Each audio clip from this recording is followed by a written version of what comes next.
नमस्कार, मैं डॉक्टर दिनेश नागपाल। दिल्ली के विभिन्न बॉर्डर्स पर किसान संगठनों का विरोध प्रदर्शन, जो 3 कानून लाए गए हैं उनके खिलाफ पिछले 2 महीने से ज़्यादा समय के करीब से जारी है। आज बात करते हैं कि किसान क्या चाहते हैं और किसान किस चीज़ की मांग कर रहे हैं। देखिए, महत्वपूर्ण मांग उनकी यह है कि 3 कानूनों को रद्द किया जाए। उसके अलावा वो मांग रहे हैं एमएसपी की गारंटी, लीगल गारंटी, क्योंकि फिलहाल एमएसपी के कोई कानूनी अधिकार नहीं है।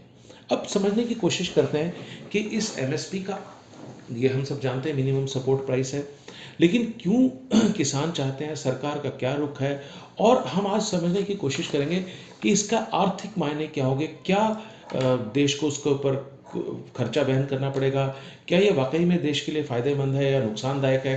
तो इस सब बातों को समझने की हम आज कोशिश करेंगे। हरीश दामोदरन का एक आर्टिकल है, मैंने उसके आधार पर ये रिपोर्ट तैयार की है, जो कि इंडियन एक्सप्रेस में छपा है। तो फार्मर यूनियन, जैसा मैंने कहा, 3 कानूनों के अलावा लीगल गारंटी मांग रही है मिनिमम सपोर्ट प्राइस के लिए।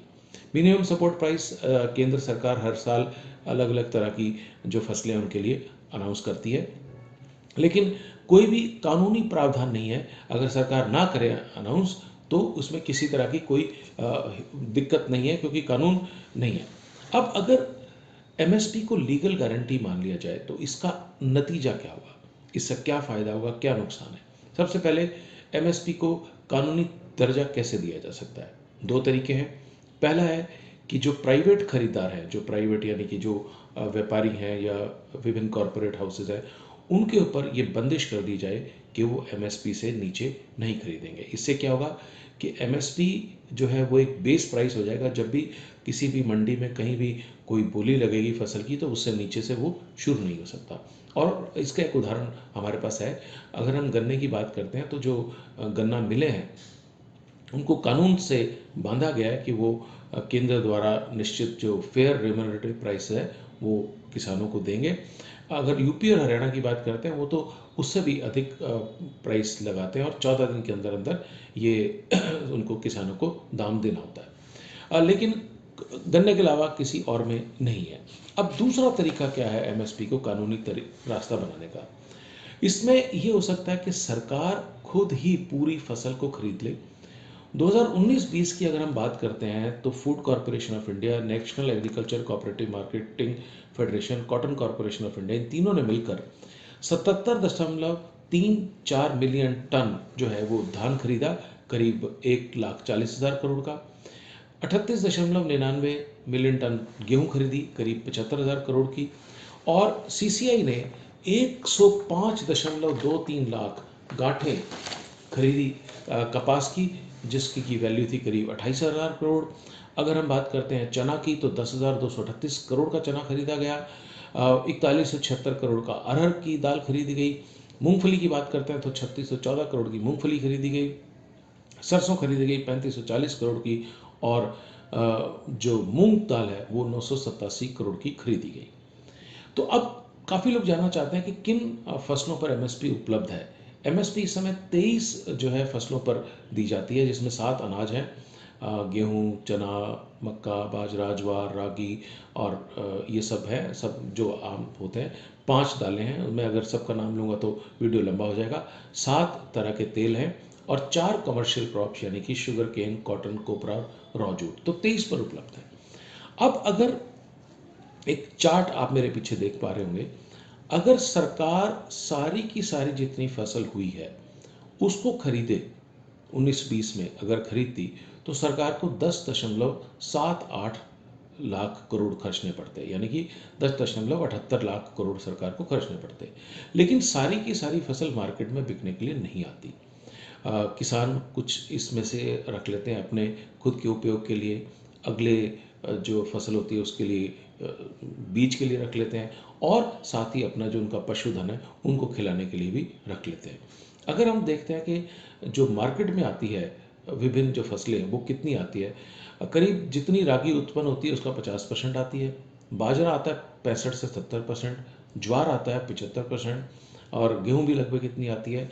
धान आती है 80%, 85% आता है गन्ना, दालें 90% से अधिक, और जो कमर्शियल क्रॉप्स हैं वो 95% से अधिक आती हैं। अगर हम ये औसत लगाते हैं तो करीब 75% जो फसल है वो देश में बिकने के लिए आती है, जिसकी वैल्यू रहेगी 8 लाख करोड़। ये उस कॉस्ट है एमएसपी का जो मार्केट में बिकने आती है। ठीक है, अब इसका मतलब क्या है? क्या 8 लाख करोड़ सरकार को खर्चने पड़ेंगे किसानों के लिए? जी नहीं, ऐसा नहीं है। देखिए, सबसे पहले तो गन्ने को हटा दीजिए, क्योंकि गन्ने का तो जो पैसा है वो वैसे ही सरकार नहीं दे रही, गन्ना मिलें दे रही हैं। अगर सारा हम बहुत सारी क्रॉप्स सरकार पहले ही खरीद रही है। अगर करीब हम देखें तो 2.7 लाख करोड़ का सरकार का खर्चा हुआ होगा। इसके अलावा गवर्नमेंट की जो एजेंसीज है वो सब कुछ नहीं, पूरा पूरा नहीं खरीदती। जैसे ही गवर्नमेंट की एजेंसीज मार्केट में घुसती हैं, एमएसपी भी खरीदने लगती हैं, तो मार्केट प्राइस अप हो जाती है और प्राइवेट जो लोग हैं वो भी उसी पे खरीदने लगते हैं। जैसे कि इस साल कॉटन कॉरपोरेशन ऑफ इंडिया ने जैसे ही कपास खरीदनी शुरू की, तो उसी समय कपास के दाम बढ़ गए और उन्होंने उसके बाद वो खरीदना बंद कर दिया। दूसरा, जो सरकार फसल खरीदती है वो बिकती भी है, हालांकि ख़राब भी बहुत होती है, मैं इस पर फिर कभी बात करूँगा। धान और गेहूं में सरकार को काफ़ी नुकसान होता है, क्योंकि नेशनल फूड सिक्योरिटी एक्ट के कारण इनको पीडीएस में उसको सप्लाई करना पड़ता है, पब्लिक डिस्ट्रीब्यूशन सिस्टम में, लेकिन बाकियों में ऐसा नहीं होता। अब इसका मतलब अगर सारा हम हिसाब लगाते हैं तो सरकार को 1 से 1.5 लाख करोड़ जो है, अगर वो गारंटी देती है एमएसपी की, उससे ज़्यादा नहीं रहेगा। और मैं समझता हूँ कि गवर्नमेंट जो है ये अंडरटेकिंग दे कि वो एमएसपी पे खरीदेगी, वो इससे बेहतर है कि प्राइवेट प्लेयर्स को दबाव डाला जाए। देखिए, अगर हम शुगर मिल की बात करते हैं तो शुगर कंट्रोल केन कंट्रोल एक्ट होने के बावजूद भी पेमेंट्स में शुगर केन के जो फार्मर्स हैं उनको दिक्कत रहती है। तो जहाँ पर भी ऐसा दाम होगा जो कि मार्केट से बाहर होगा और या मार्केट उसको सहन नहीं कर पाएगी, प्राइवेट ट्रेडर हट जाएगा और उससे किसानों का ज़्यादा नुकसान होगा। लेकिन अगर हम सारे सब चीज़ों को एमएसपी देंगे तो बहुत बड़ी दिक्कत है। अगर हम अपने फल, देश के फल, सब्जियां और दूध जो प्रोडक्ट है उनकी बात करते हैं, तो वो 45% उनका शेयर है एग्रीकल्चर प्रोड्यूस की वैल्यू में।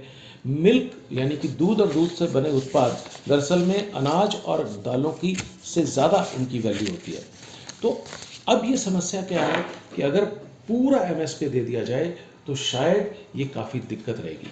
एमएसपी की बजाय सरकार अगर किसानों को मिनिमम गारंटेड इनकम दे, यानी कि कैश ट्रांसफ़र कर सकते हैं, जैसे कि तेलंगाना की रायत बंधु स्कीम है, या केंद्र का भी प्रधानमंत्री किसान सम्मान निधि है, उस तरह की, तो मैं समझता हूँ कि जो हरीश दामोदरन ने कहा है कि मिनिमम सपोर्ट प्राइस की जगह अगर मिनिमम गारंटी किसान को दे दी जाए इनकम की, तो मिनिमम गारंटेड इनकम दी जाए, तो